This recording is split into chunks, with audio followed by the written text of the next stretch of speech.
Everaldo, você quer se apresentar, contar um pouco da sua carreira, ou você quer que eu... Você que sabe, como foi mais fácil para você? Olha, prefiro que você conte, porque a gente fez assim, porque a gente sempre pergunta assim, o que leva a pessoa a ser narrador, né? A gente tinha até comentado com o Gomão que assim, para ser narrador, você precisa ter uma voz, seja na TV ou no rádio, que a gente foi ver que isso foi mudando. Então até é interessante, porque você teve uma história que começou no rádio, né? Depois veio na TV. Então acho que você pode começar contando pra gente aí, tá? Lembrando que qualquer pergunta, né? A gente fez tantas perguntas, vamos continuar fazendo, mas se alguém tiver pergunta da plateia, tá bom? Queria agradecer muito a sua presença aqui. Tá? Eu que agradeço, Marco. Bom dia, gente. Queria pedir desculpas, antes de mais nada, por essa voz nada sexy. Eu estou constipado, como há muito tempo não ficava. Aliás, até talvez seja um case para os fundos que estão aqui. Ontem eu narrei em condições piores do que eu estou agora. Narrei um jogo de rádio, que é muito mais desgastante do que TV, a gente pode falar sobre isso um pouco mais para frente. Hoje eu tenho um jogo de basquete que me espera na TV às 9 da noite, então eu espero estar um pouquinho melhor lá, mas, como disse, a TV desgasta muito menos do que o rádio. Enfim, agradeço o convite. Eu não sei se o seminário que você se referiu na primeira parte é o que eu me lembro, mas houve um seminário aqui em 98 com o Silvério, com o Oscar Ulisses e com o Silvio Luiz. Eu estava aqui, não era nesse auditório. Era na PUC. Era na PUC, porque esse prédio é novo, né? Então, não, a gente conseguiu lotar quase. Eu estava na plateia na primeira fila, porque olha que legal. O Silvério é a grande referência para mim de locução de rádio e tal, aproveitando para falar um pouco da minha carreira, quer dizer, eu sempre sonhei em ser narrador, desde criança. Quando a gente é criança, a gente quer ser bombeiro, astronauta, médico, centroavante do Corinthians. Eu não queria nada disso, eu queria ser narrador. Eu nunca quis fazer um gol na Copa do Mundo, eu quis narrar um gol na Copa do Mundo. Porque, sei lá, jogando bola com os meus amigos sempre foi muito ruim. Então eu só ficava no gol nem ficava excluído da partida. E aí, para me manter na turma, eu narrava os jogos dos meus amigos, assim, com 10, 11 anos. Aliás, tenho encontrado alguns pelo Facebook, de gente que eu não vejo há 25 anos, 30 anos e tal. 30 não, 25, tô tão velho assim. E eles, a gente lembra daquelas histórias, então, assim, a febre dessa semana é figurinha de Copa do Mundo, né? Aí eu postei uma foto no Facebook que eu tô formando o caráter do meu filho, colando figurinha com ele, meu filho tem 2 anos de idade. Ela já cola a figurinha? Faz parte da formação do caráter, né? É igual ficar acordado de madrugada para ver Fórmula 1. Faz parte da formação do caráter da criança. Consegue nem furar. E aí, amigos meus, esses amigos que eu não vejo há tanto tempo, lembrando assim, pô, lembra daquele álbum da Copa de 88 que a gente colecionou e trocava figurinha, disputava no bafo, não sei o que e tal. Então, assim, desde criança meu sonho é ser narrador, só que eu queria ser narrador de rádio, porque a TV não tinha essa amplitude que existe hoje, porque quando eu cresci nos anos 80, os jogos importantes eram jogos de rádio, não existia TV a cabo, não existia pay-per-view, não existia essa overdose de jogos na TV que a gente tem hoje, que todos os jogos estão lá. Se você se dispuser a pagar, você consegue ver qualquer partida. Então, o clássico do domingo à tarde, o jogo da quarta-feira à noite, era jogo do rádio. Então eu cresci ouvindo Zé Silvério, Oscar Ulisses, Osmar Santos, Fiore Giliotti, esses monstros sagrados aí. Eu sonhava em trabalhar em rádio e sonhava em trabalhar narrando futebol. Nunca imaginei que eu fosse trabalhar na TV, nunca imaginei que eu fosse narrar futebol americano, por exemplo, entre as 30 coisas mais ou menos que eu narrei. As pessoas me identificam muito com o futebol americano. Nunca imaginei que fosse chegar nisso. Aí eu comecei a minha carreira na Jovem Pan 96 como produtor, e como a maioria começa. As coisas foram acontecendo para mim, depois eu passei a repórter, tive a oportunidade de ser correspondente de Fórmula 1 em 3 temporadas, então 2002, 2003, 2004. Eu viajei o mundo atrás das corridas, fiz 50 corridas em loco, conheci 25 países. Agradeço muito a Fórmula 1, deveria ter um altar em casa com o carro de Fórmula 1, porque graças a ela eu consegui conhecer tantos lugares. Só que o sonho de infância, a mosquinha de ser narrador, nunca me deixou em paz. E ao longo dos 8 anos que eu fiquei na Jovem Pan, eu fui por 3 vezes falar com o dono da emissora para ter uma chance como narrador. E ouvi que eu era um bom produtor, que eu era um bom repórter, que eu era um bom profissional, mas que ele não me via como narrador na rádio dele. Ele tem o direito de colocar para trabalhar na rádio dele quem ele achar que deve, como eu tenho o direito também de ir atrás do meu sonho. Então, no final de 2004, eu tinha 26. Não era casado, não tinha filho, não tinha tanta responsabilidade quanto eu tenho hoje, não tinha tanta gente dependendo de mim quanto eu tenho hoje. Eu falei, quer saber? Vamos arriscar para não morrer frustrado? A TV Cultura me ofereceu um contrato de 1 mês em janeiro de 2005, 1 mês e nada mais, 7 jogos e nada mais, eu falei, eu vou. E eu fui, me demiti da Jovem Pan dia 7 de dezembro, estreiei na TV Cultura dia 4 de janeiro, fiz os 7 jogos e pensando, bom, se por acaso, ao final desse período o contrato realmente acabar, eu vou ter as fitas dos 7 jogos para botar debaixo do braço e sair batendo nas portas. Felizmente, ao longo desse mês, a TV Cultura acertou um outro torneio que acabava em abril, que era o Campeonato Paulista da 2ª Divisão, Série A2. Então, meu contrato foi estendido mais 3 meses. Ao longo desse novo trimestre, uma outra competição foi criada que durava até dezembro, que era a Copa Cultura de Juniores. Eles faziam Rio-São Paulo, assim, pela Flamengo, Vasco, Fluminense e Botafogo, São Paulo, Corinthians, Palmeiras e Santos, as equipes sub-20 desses times faziam Rio-São Paulo de Juniores, que eram jogos preliminares das partidas do Campeonato Brasileiro. E esse torneio ia durar até dezembro. Então, meu contrato foi estendido até dezembro. E no meio disso tudo, no decorrer de 2005, aconteceram 2 coisas. A 105 FM, que é uma emissora de Jundiaí, mas que fala muito forte aqui em São Paulo, estava montando uma equipe de esportes, com o comando do Lélio Teixeira, que quem acompanha a rádio deve conhecer do Na Geral da Rádio Bandeirantes, e ele estava atrás de um narrador. E aí acabou que eu me acertei com ele e tal, e também nesse meio período, nesse meio tempo, a ESPN, que tem 2 canais no Brasil, tinha 2 canais no Brasil, hoje tem 3, na época tinha 2, um era feito do Brasil, e o outro era feito em português por pessoas que moravam nos Estados Unidos, uma cidadezinha chamada Bristol, em Connecticut, teria 3 horas de Nova York. A narração em português dos eventos desse canal chamado ESPN Internacional, essa narração era feita dos Estados Unidos, um grupo de cerca de 15 pessoas, entre narradores e comentaristas. Esse grupo ia ser desativado, porque as operações desse canal internacional passariam a ser feitas também no Brasil, junto com a ESPN Brasil.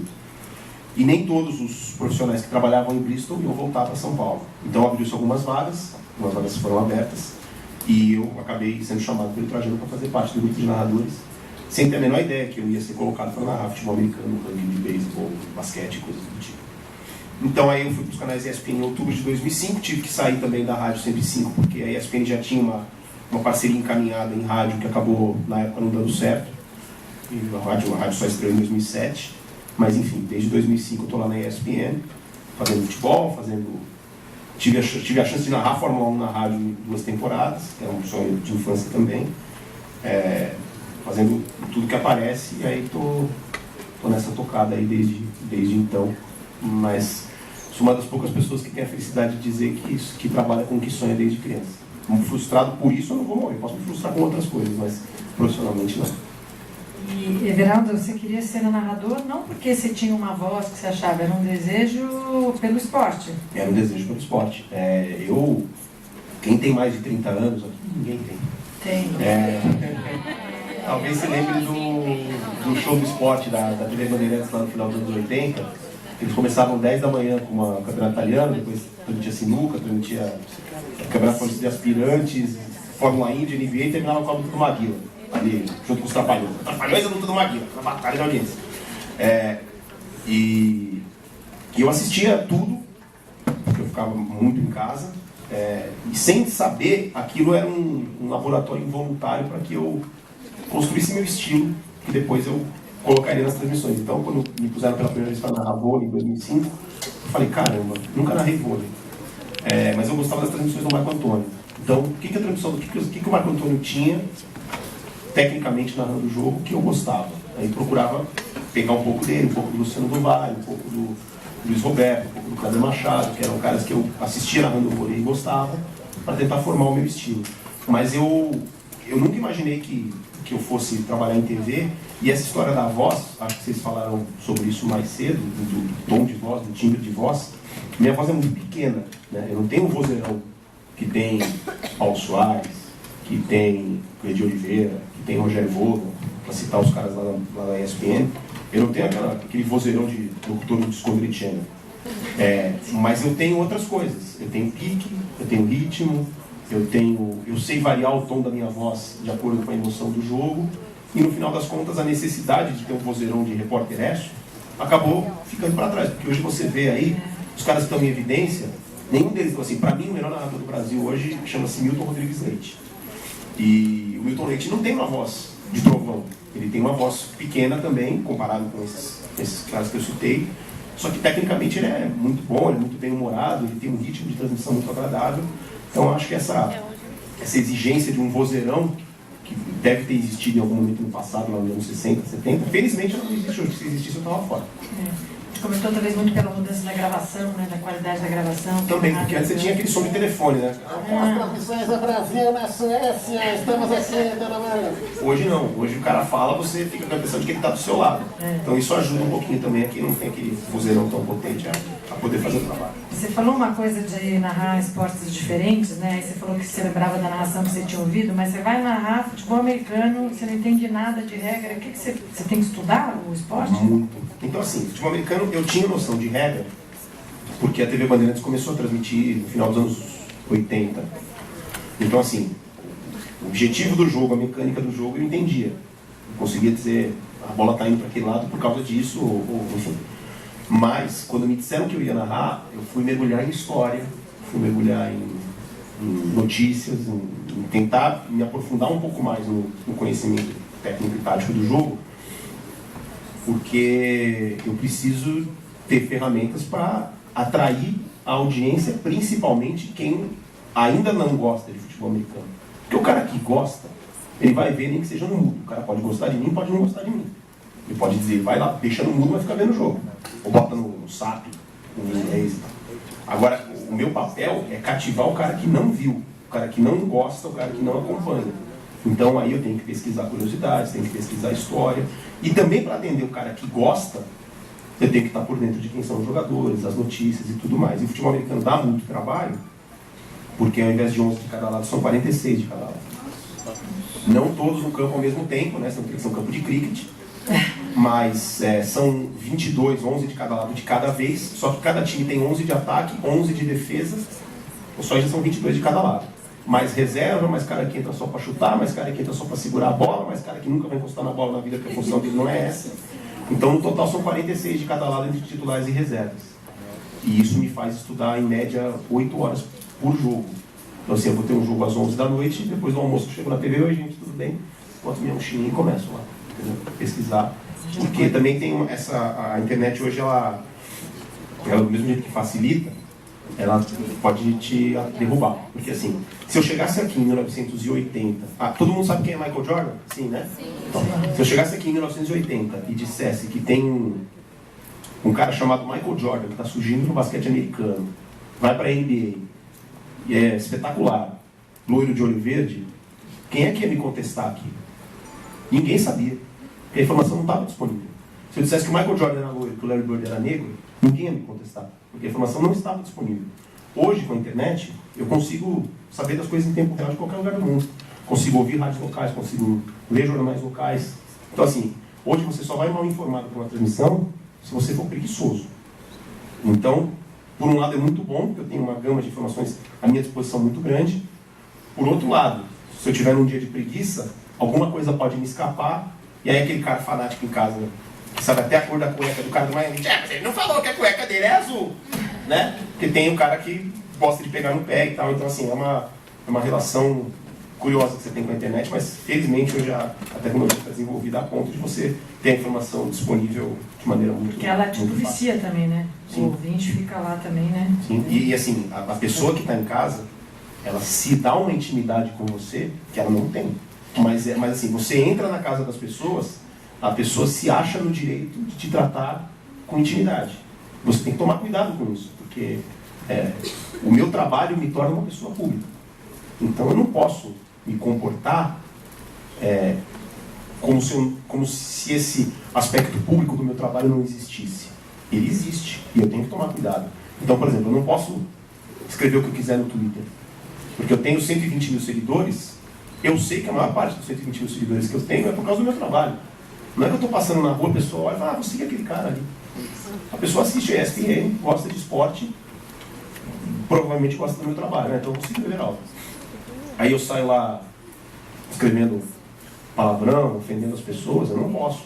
Não, na TV eu sou uma coisa, no Twitter eu sou outra. Eu acho cada vez mais difícil de separar essas coisas, entendeu? É verdade, a pessoa pública em todo lugar. Agora, nunca te aconteceu de você chegar na ESPN, você ia cobrir uma coisa, o narrador ficou doente, você foi narrar um esporte que você não estava... Que você falou, tempo para se preparar você tem, mas tem as coisas de última hora? Já aconteceu uma vez era um jogo no Newcastle, eu não lembro quem, campeonato inglês, que o Newcastle estava brigando para fugir do rebaixamento. E eu estava na redação porque eu ia fazer um basquete à noite, alguma coisa assim. Aí levantei da minha mesa e fui até o banheiro. Quando eu saí do banheiro, na porta, o coordenador da transmissão falou assim, sobe agora que o Dudu não veio. A transmissão já estava no ar. O comentarista estava abrindo a transmissão. Eu subi correndo para a cabine, sem escalação, sem ter pesquisado nada, porque né, não me avisaram que eu ia fazer o jogo. Então, assim, as informações que eu costumo pesquisar, zero. Eu subi correndo e falei assim, pega a escalação! Subi a escada, entrei lá. O comentarista está apresentando o jogo, ele passa para mim, aí eu começo. Eu conhecia, digamos que, conhecia bem 70%, 80% dos jogadores. Então, fiquei lá na bola de pé para pé, fulano para ciclano, fulano para fulano, fulano